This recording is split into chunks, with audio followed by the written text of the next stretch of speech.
You may have noticed that my husband is gone today. He is the presbyter of the section and occasionally has to be at another church, and that's where he is today. And it just happens to be Women's Ministry Sunday. So, yes, the Assemblies of God set aside several days a year to focus on various ministry. There's men's ministry and children's ministry and missions ministry, and the list is long. But today is Women's Day. Now, we are thankful for every one of you in this congregation this morning, but we just want to take a minute to honor women and to say thank you for all that you do. Women, by nature, are multitaskers. You wear a lot of hats. Many of you serve in roles within the church, or you volunteer here. You serve in the community. You serve in your jobs. You serve in your families. And you have a sphere of influence that is yours and yours alone, that other people don't have. So never, ever underestimate how valuable you are to the Lord and what you do. And we're so thankful for that. Also, just a plug here, we always have things open at church. If you're not in a position of serving, we always have things here. And remember that whatever you do to the least of these, whatever you do when you're serving someone else, you are serving the Lord. So we have prayer ministry and hospitality ministries and volunteering and teaching and helping with the bus and the van. So the list is kind of endless. Now, today, the kids happen to be upstairs. Some of you have served in children's ministry. Can I see the hands of people who have served in children's ministry anywhere at any time? Okay. So you can attest to the fact that if you serve in children's ministry, you will never be bored. I am a teacher. I retired last year. No one came along for that position, so I've been there this year, and I've had a lot of fun. But someday I think that I may put stories from teaching into a book because they're too good to pass up sharing. For example, in the early years of my career, a little boy came in and his name was not on the roster. And so I asked him what his name was, and he told me his first name, and I wrote it down. And then I said, well, what's your last name? And he says, I don't know. My mom never calls me that one. Yeah. A little 6-year-old boy asked his mother why bad guys always wanted to take over and be in charge. And she said, well, because they like to make all the rules. They want to do that. And he said, well, why don't they just become moms? So kids are very honest, believe me. They are honest. You just get thick skin. But they're sincere. They're honest, but they're sincere. One little first grade student was telling her mother that she was really annoyed with the boys in her class. And her mother said, well, someday you will actually have feelings for boys. And she said, I already do. And her mother said, oh, really? And she says, yes, they annoy me. So there are conflicts in the classroom. There are conflicts on the playground. But one thing about kids, they usually are forgiving. And when I'm intervening in one of those situations and someone has to say sorry to someone, I also say, ask them to forgive you, because that's very humbling. It's humbling for the person, and I think it's humbling for the person on the other end. So, and generally, once that happens, then it's forgotten, and they're out there playing and chasing each other on the playground. So you may have heard the idiom, sticks and stones will break my bones, but words will never hurt me. Well, I think we all know that that is not accurate. So to expand on that a bit, we could also say that while words are damaging, actions speak even louder than words. And there's not a person in this room today who hasn't experienced hurtful words or actions. The question is, how have we and how do we respond when that happens? Offenses are inevitable, but is being offended avoidable? Is it possible that we could live unoffended? Today, we're going to delve into some scriptures and see what we could discover. And Jan Weisel, would you just take us before the Lord in prayer as we begin? Father, we thank you for being here today with us and allowing us to join you, Lord. I just thank you for Shelley and her willingness to serve and her love for you. I pray that you just speak through her, use her, anoint her, keep her mind focused on what you have for us today, and we just ask your blessing upon this service. Thank you, Jan. Okay, if we were to name a people or interest group today, and we put their name up there, we could probably think of some hot topic for them, something that they are offended by. There are, in our society today, offended men, offended women, offended millennials, and baby boomers. There are offended politicians. There are offended atheists. There are offended Christians. And there are those who wear the proverbial chip on their shoulder like a cloak of offense. As one of my favorite ministers says, we live in the USA, but we could call it the USO, the United States of Offense. So you may only be able to identify with what I'm about to say if you have either had brothers or teenage sons. But let me ask you this question, and maybe your husband too, I don't know. Have you ever gone out to one of your favorite restaurants and you order something you really like and you only eat half of it? Now, you probably could have eaten the whole serving, but you think, I'm going to cut back on calories, I'm going to be a little healthier, and I would really like to take this for lunch tomorrow. Have you ever done that? Okay, you take it home, you put it in the fridge, it's in that spot. The next morning you're running late, you go to the door of the fridge, you open it, and oh no, it can't be. It's gone. So someone literally and figuratively ate your lunch, and oh, are you hangry? Has that ever happened to you? So my husband, just a disclaimer, he does not eat my lunch. But our teenage sons used to, especially one of them. Now, those teenage sons are now in Salt Lake and Minneapolis, and if they came home, I would make them whatever they wanted, and they could have all the leftovers. We'd probably have something like steak. Do you all like steak? No. Okay. A perfectly prepared steak. So how many of you also like veggies and salads? Okay. So we all have our ways of eating, and most of us want to eat to be healthy, right? That's good. So that's a choice that we get to make. Some people eat keto, and some people eat paleo, and some people eat gluten-free, and some people they strike a balance between diets. But interfering with someone's diet choice can really get you into trouble. So this is a real article. It was from December a few years ago, and there were a group of people who aligned themselves with PETA in this article that I found, and they wanted to rewire some common phrases that we've used for years, okay? I'm going to share these with you. Bring home the bacon would become bring home the bagels. Putting all your eggs in one basket would become putting all your berries in one bowl. So they also had some new thoughts on the next common phrases that I'm going to share. Instead of saying you're beating a dead horse, they would prefer that you say you're feeding a fed horse. And you can kill two birds with one stone because you can feed two birds with one scone. So, and then I found another article. This was actually about a month prior to the one that I just shared with you. And that's when there were some animal rights activists who were extremely passionate about their thoughts and their views. So they actually took recorded sounds of cows being slaughtered into these steakhouses, and they would play it while people were trying to eat. And so in one instance, the people who were trying to eat got really upset, and a conflict happened. And so the manager came out, and he said something kind of like, you're going to need to move that on out of here. So the people, they were serious about it, and they were willing to go to jail, so they were really milking it. So that's an extreme example, and we laugh about it. I mean, it is kind of funny. So, but what is goofy to us or funny to us can be really serious to someone else. And what is serious or what is goofy to or the vice versa, what is silly to them can be silly to us or vice versa.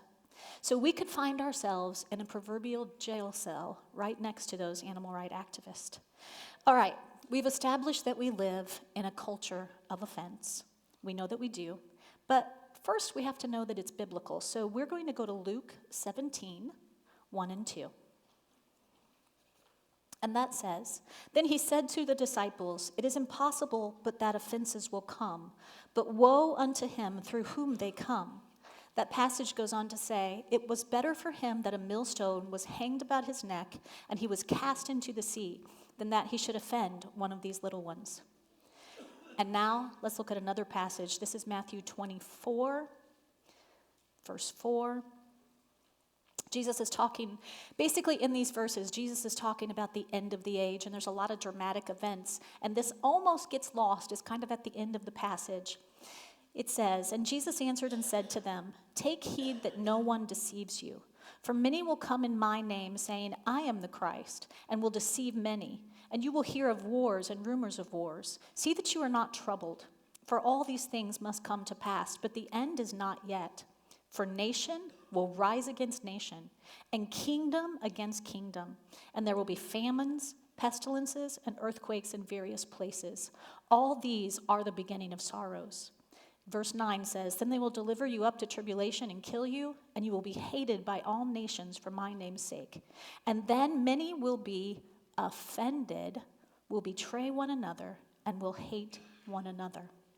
So our offended age was prophesied. So in this age that we're living in, a society of offense, a culture of offense, Jesus said it's impossible that offenses won't come. He also says we shouldn't be the offender of his little ones, and that it's better for a millstone to be hung around that person's neck. We got to visit Israel in 2011, and I saw a millstone, and I'm not good with estimating weight, but it was big, like tractor tire big. It was very thick, solid stone, so imagine swimming with that around your neck. So when an offense comes, how we react to it really makes all the difference. And just to point out a little analogy here, in the country of New Zealand, there are a lot of flightless birds. And the reason that there are flightless birds is because there were no mammals that preyed on these birds. So these birds were able to always stay safely on the floor. They really are the ground. They had no reason to fly because there were no predators, no snakes, no wolves, no bobcats, nothing that would eat them. So they had no need to fly. And because of that, through the generations, no one was flying. So no bird was learning it. And eventually, the birds just became flightless. So they had no provocation. What does provocation do for us? If we want to be like those flightless birds, or like a chicken that's just scratching around in the barnyard, then we don't need any enemies, any problems, any offense, any opposition. Now, I don't think any of us are aerodynamic engineers in here, but all of us can understand how flight works, right? So basically, the airplane soars into the wind and waits for the lift, and the wind opposes the wings of the plane. So those birds can't fly because they haven't had any opposition. They haven't needed to fly. Isaiah 40:31 says, "But those who wait on the Lord shall renew their strength. They shall mount up with wings like eagles. They shall run and not be weary. They shall walk and not faint." So those people who are soaring like eagles, they have experienced some offense, attack, opposition. If we handle it correctly, sends us into the place where we need to be, where we want to be. We need to be in the presence of Jesus, and where we have to come into his presence. If we want to handle it right, let me say that again. We need to, we want to, we have to come into his presence, to wait upon him. And that trouble will cause us to lift our prayer life when we're waiting on the Lord. And then in turn, he gives us the strength to mount up with eagles and to fly above all of those things. He intends for the winds of contrary opposition to help us to learn to fly higher. Jesus said that it is impossible for offense not to come, but he didn't say that it was impossible not to be offended. Offense and offended are not the same thing. Offense is what happened. Offended is a reaction.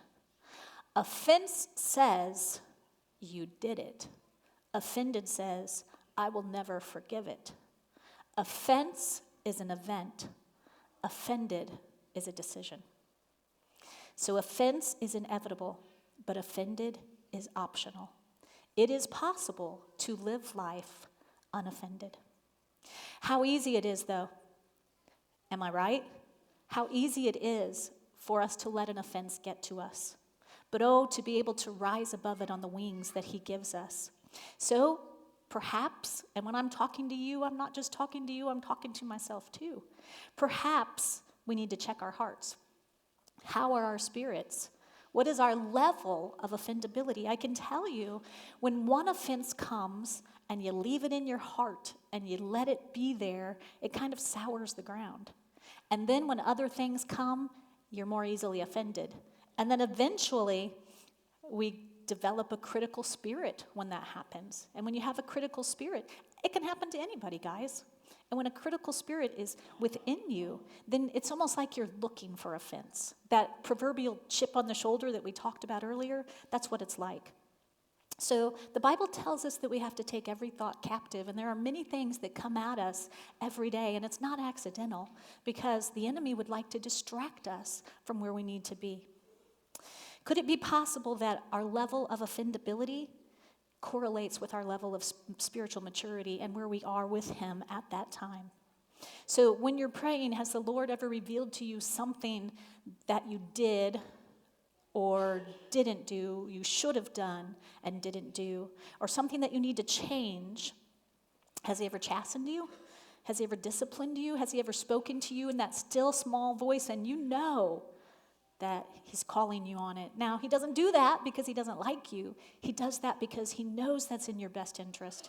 And he knows that when you're free of offense and free of bitterness, that you are more effective for him as well. And you're happier and you're healthier, because we know that if there's something in your heart, it even affects your health if there's bitterness there. Okay, Proverbs 3:11 and 12 says, "My son, do not reject the discipline of the Lord, and do not loathe his rebuke. The Lord disciplines those he loves, as a father in whom he delights." He doesn't want us to live in an offended state. It hinders us from all the plans that he has for us. Let's look at Jeremiah 29:11 through 20. A beautiful passage. "For I know the plans I have for you, declares the Lord, plans to prosper you and not to harm you, plans to give you hope and a future. Then you will call on me and come and pray to me, and I will listen to you. You will seek me and find me when you seek me with all your heart. I will be found by you, declares the Lord, and I will bring you back from captivity. I will gather you from all the nations and places where I have banished you, declares the Lord, and I will bring you back to the place from which I carried you into exile." Offense is really like captivity. We cannot live a life that produces the fruit that he wants us to: love, joy, peace, patience, kindness, goodness, gentleness, and self-control. We cannot do that if something is gnawing all of that away within us. So sometimes coming to the place that we realize our level of offendability is way too high can actually be offensive, because we realize where we're at, and the truth of the gospel can hurt. Hebrews 4:12 says, "For the word of the Lord is alive and active, sharper than any double-edged sword. It penetrates even to dividing soul and spirit, joints and marrow. It judges the thoughts and the attitudes of the heart. Nothing in creation is hidden from God's sight. Everything is uncovered and laid bare before the eyes of him to whom we must give account." And John 14:6 says, "Jesus said to him, I am the way and the truth and the life, and no one comes to the Father except through me." He is the truth, and he speaks his truth into us, even when it hurts, because he loves us, and he sees the bigger picture, the whole perspective, and he doesn't want us to be like those New Zealand birds that are down there just scratching on the ground. He wants us to be able to soar and rise above it all. You know, there is nothing that tells the truth like young children, spandex, and Jesus. So what happens when you get offended at Jesus? Has anybody, and don't raise your hand, has anybody ever been offended at Jesus or angry at God? So maybe he revealed something to you that you didn't like, or maybe you've been praying for something and it is not happening. You're not seeing the answer that you wanted, or thinking that you're seeing an answer, or something didn't happen the way that it should have. There's a lot of disappointments in life. So we're going to take a few minutes to look at a story that really drives this home, kind of drives the point home. And the text that we're about to study, honestly, always bothered me. I didn't really understand it. And then finally, when I researched it, I got it. But it's the story of the Canaanite woman who's also called the Syrophoenician woman. So it depends on whether you look at the account of Matthew or Mark. All of you can research this for yourself. But basically, Matthew and Mark are directing their writing to different segments of the population. So they alter their terminology in order to fit their targeted audience.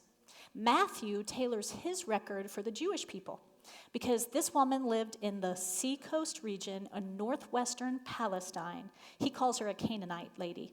She was a descendant of Canaan, who was the grandson of Noah from Genesis 9:18. And she was designated as a Canaanite because her ancestry was the same as the pagans. They used to sacrifice their children. They were the despised enemies of Israel, and you could probably preach a bunch of sermons on that.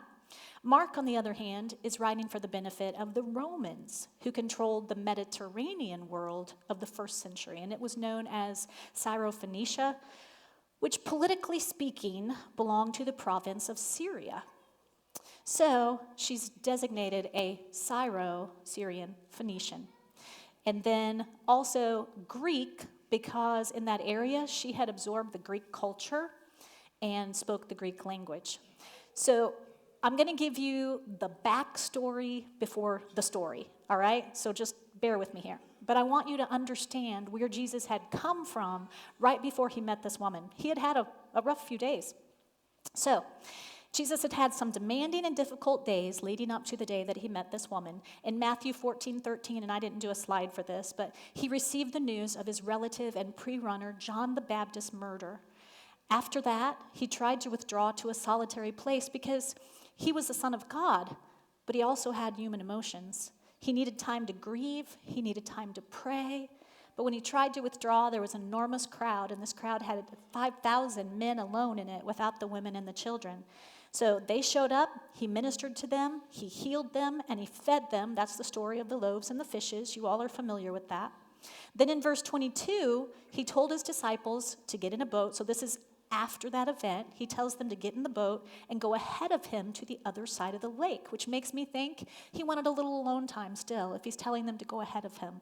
So he goes up to a mountainside to pray, but during the night, a big storm came up. Now we know the disciples get nervous on the Sea of Galilee when a storm comes up because we've read the accounts of it. I have been on the Sea of Galilee. They say that storms can come up almost immediately. Fortunately, when I was there, one didn't. But I was on Lake Dillon once in Colorado when one did, and it was terrifying.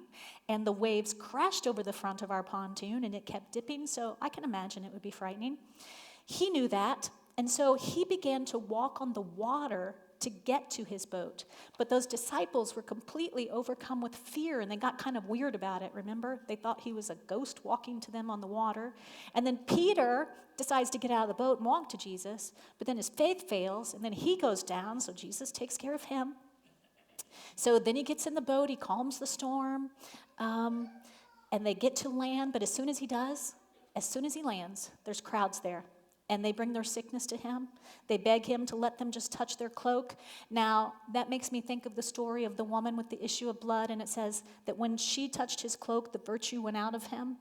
So we don't know how many he healed, but we know that he was beyond busy and probably very physically tired. In chapter 15, he's still dealing with that when the Pharisees show up. Now, we know that the Pharisees were often obnoxious.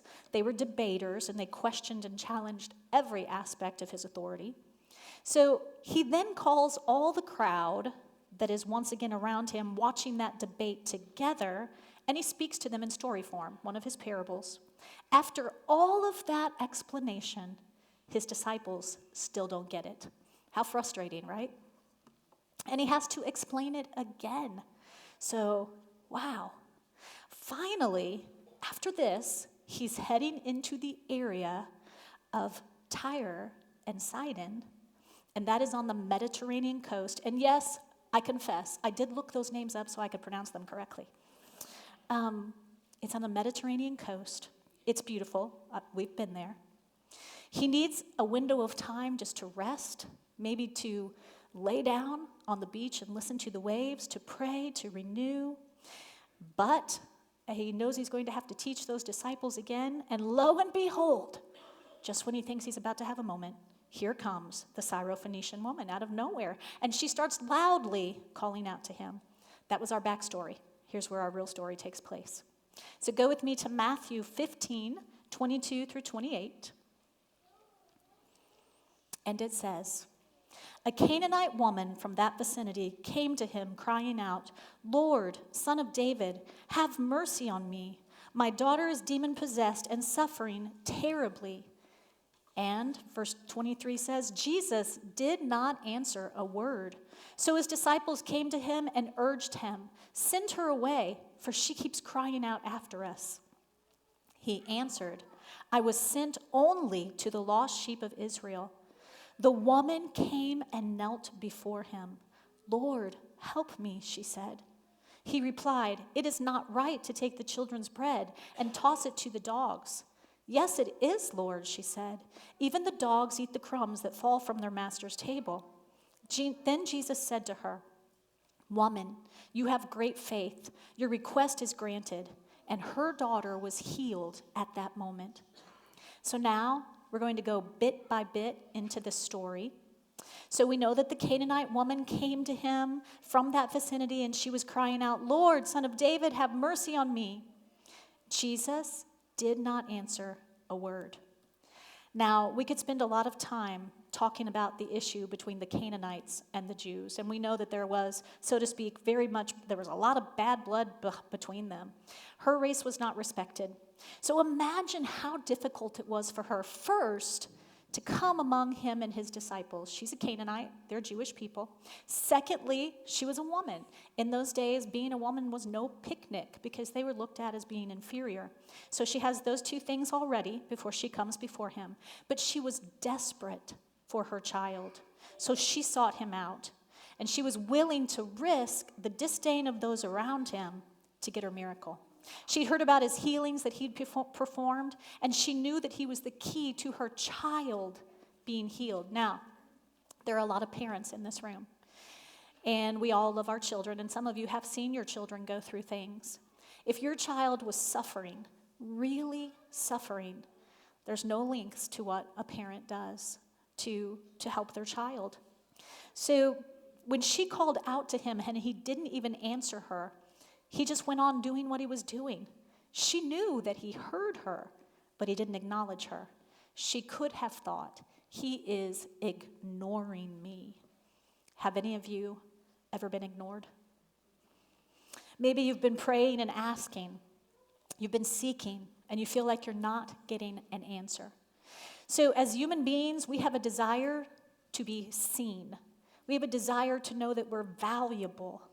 So when that happened to her, she felt like she wasn't, or could have felt like she wasn't valuable enough to be seen and to be acknowledged. And that could be even worse than being rejected. But she didn't get offended. We know she didn't because she stayed and persisted. She didn't say, I can't believe that. Forget it. I'll go try something else. She didn't give up. The text said she kept crying out. She persisted, and there is power in persistence. If you're in a situation where you are waiting on an answer, don't give up. Keep crying out. Keep asking again and again. There's a song that says, ask him again. So instead of being a stumbling block, being ignored can actually be a stepping stone to get you flying like those eagles. Okay. Now, while Jesus didn't acknowledge her, the disciples gave her a response. They said, send her away, for she keeps crying out after us. Now, the disciples had it all wrong because she wasn't crying out after them, right? She didn't need them. She needed Jesus. And oh, how often we as Christians get that a bit skewed from time to time. Sometimes we think that our opinions and our importance are greater than they really are. We let our own biases and our own rules affect how we treat people. The world doesn't need us. It needs Jesus in. This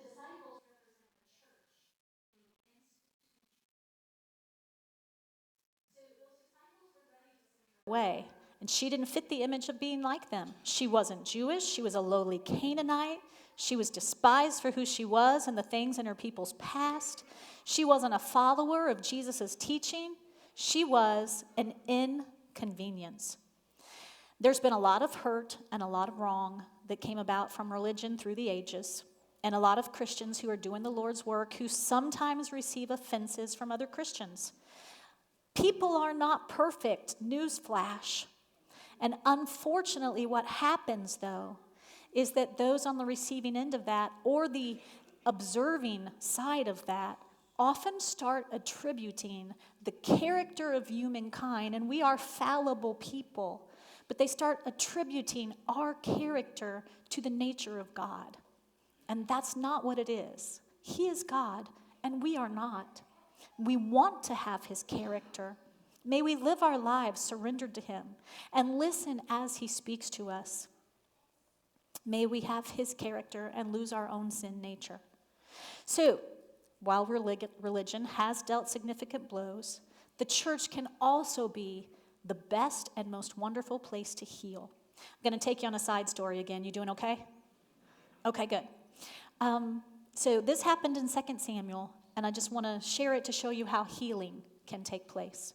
This is 2 Samuel 10, verse 1. In the course of time, the king of the Ammonites died, and his son Hanun, did not look that one up, succeeded him as king. David thought, I will show kindness to this man, the son of Nahash, just as his father showed kindness to me. So David sent a delegation to express his sympathy to Hanun concerning his father. When David's men came to the land of the Ammonites, the Ammonite commanders said to Hanun, their lord, do you think David is honoring your father by sending these people to express sympathy? Hasn't David sent you to them, or sent them to you only to explore the city and spy it out and overthrow it?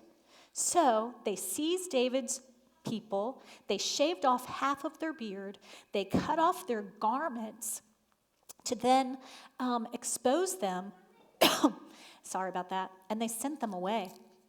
So when David was told about this, he sent messengers to meet the men, because those men were greatly humiliated. Give me just a second. I've had a cold this week. You get to hear that water, don't you? Does it make you thirsty?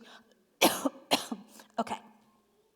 So when his men were greatly humiliated, and the king said, stay at Jericho till your beards have grown, and then come back. So just to explain that a little bit, in goodwill, David sent his trusted and honored men to communicate his condolences to the son of a friend. And this friend, remember when David was running from Saul and facing all of those trials and hardships, this man had supported him. He was a supporter of David. So David then, when this man passed, wanted to send his condolences to the son. But the son, who was new to the throne, new to experiencing the power that he hadn't had before, started listening to the voices of the people around him. And those people were saying, listen, he wants to overthrow us. He wants to come in here and conquer us. And so he started listening to them, and he made that bold statement, which was, David, don't mess with us, because we will take you down if you do.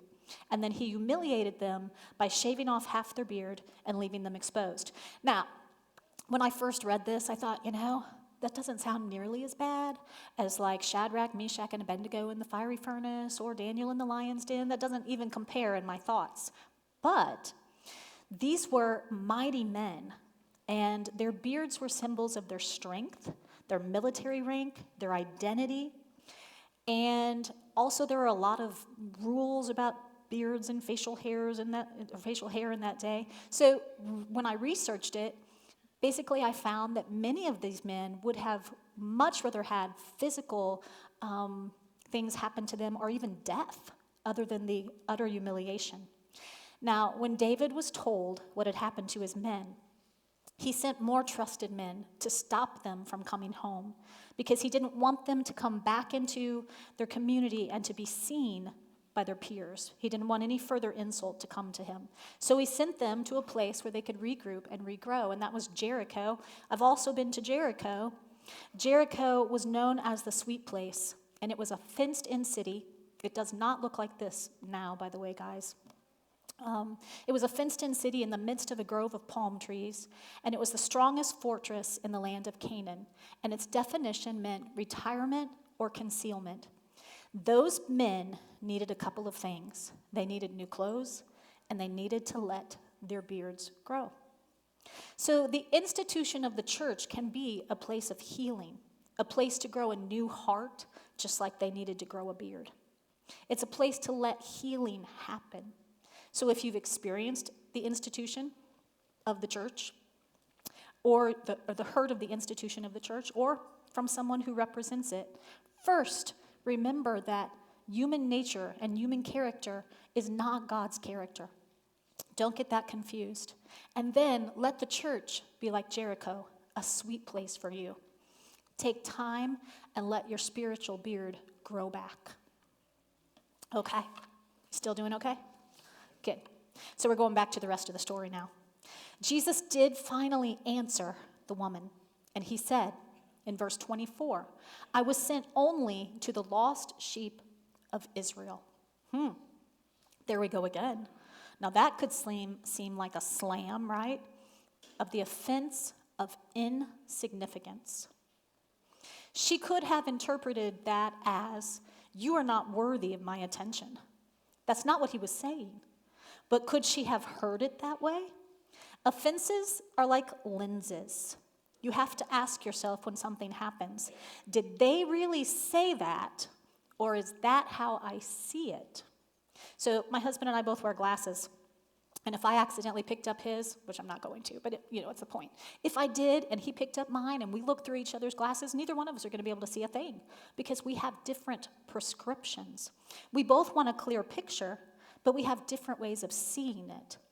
In not becoming offended, we have to say, Lord, help me to see that the right way. Help me to see it through the right lens. In studying Jesus' words, I was sent to the lost sheep of Israel, I discovered that that wasn't a rejection of the woman because she was a Canaanite and insignificant. Minutes later, he's going to heal her daughter. His words are speaking about who he is as the fulfillment of prophecy in the Old Testament. In Jeremiah, God calls Israel the lost sheep. Then in Ezekiel and Micah, it is written that the Messiah would gather the lost sheep. So when Jesus said those words to her, he was making a connection and perhaps testing the depth of the woman's understanding of who he really was as the Messiah. She got it. We know she saw through the right lens to what he meant, not what he said, because she came and she knelt before him and she called him Lord. Lord, help me, she says. That's significant because she was the first and the only person in the book of Mark to call Jesus Lord. Now, she's on the edge of a breakthrough. She recognizes who he is. She knows that he can heal her daughter. She kneels in worship and she calls him Lord. Sometimes, in the midst of waiting for a breakthrough, we have to keep worshiping God. We have to keep praying. Even though we might not understand what's going on and we don't know why, we know that he is still God. He is Lord. He is merciful and he is worthy. So we keep praising him and worshiping him through the hard times. And that's so important to remember. He replied, it is not right to take the children's bread and toss it to the dogs. And I remember most of my life I used to think, oh, that sounds terrible, Jesus. Why did you say that? Here's why he did. But first, let me just say, she could have said, oh, did he just call me a dog? I am so insulted. This is the next moment that she could have walked away. She could have said, I have heard that you're the healer. I have heard that you're merciful. I have heard that you are kind. I've heard it prophesied, but you aren't, Jesus. You aren't. You just ignored me. You've insulted me. You won't answer me. You're discriminating against me. How could you? You're supposed to be loving. You're supposed to rescue me. You aren't supposed to let this happen to my child. If she would have done that, she wouldn't have gotten her miracle. Sometimes we have to ask for grace to help us get past being insulted. Otherwise, we're going to miss what he has in store for us. And there's a lot of information as to why Jesus used this particular terminology. It's actually pretty fascinating. So there may have been some exceptions, but as a whole, Jewish people in that time were not pet lovers. They thought of dogs as dirty, unpleasant, savage. And now, that would have made that quite an insult to that Canaanite Syrophoenician woman. And the disciples who hadn't quite got it yet might have thought that it, or probably did think it was insult, because it was an easy step for the word dogs to become like a word that they would hurl at someone as a word of abuse. But remember that she has the Greek influence. So she spoke Greek, and the area where she lived had assimilated to the Greek culture. Those people had a special fondness for dogs. Accordingly, that woman would have been used to having pets, probably had pets in her home. Jesus was meeting her on her turf, right where she was. A Gentile, and perhaps especially a Greek, could have spoken the memorable words about dogs eating the scraps under the table, because in a Jewish home, no dogs would have been allowed to be there. So the context in which he uses the word refers to a pet dog that was loved and cared for. This dog would have been provided for. This dog would have had a place with its master. This dog would have eaten the scraps from the master's table. So she didn't leave offended. She pressed on to get that miracle. She knew what he was saying. She got it. So she didn't walk away insulted. Instead, she continued to worship him. And she said, "Yes, it is, Lord. Even the dogs eat the crumbs that fall from the master's table."